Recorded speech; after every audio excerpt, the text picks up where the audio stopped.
Hello students, I hope you all are fine.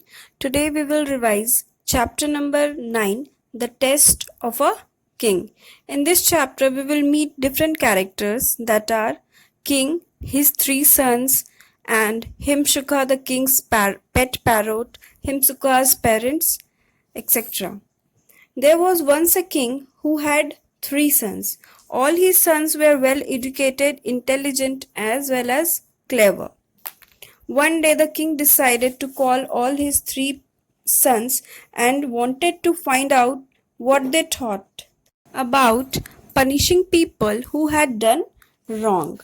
Then he called all his three sons and he said, I entrust my honor and my life to a man, but he proves faithless. What punishment should be given to him? He called one by one each of his sons. First of all, his eldest son said that such a man should be beheaded at once.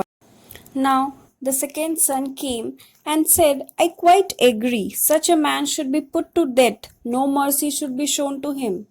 Now, the next chance was of his third son. He was quite silent. Then the king asked, Tell me, what do you think? Now the prince said, It is true that death is the punishment for such a crime, but before the man is put to death, it should be proved very clearly that he is really guilty. Now the king thought that a man who was not guilty would be put to death. Said the prince, It could happen. I shall tell you a story. Now he told a story. The king of Vidarbha once had a wonderful parrot, and the name of the parrot was Himsuka. He lived in the palace as a pet. He was quite clever and he could talk in many languages. In fact, he was so wise that the king would often ask him for advice on important matters.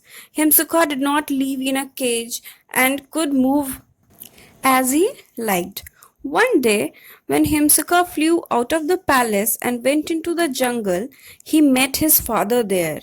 And then his father requested him to go to home with them.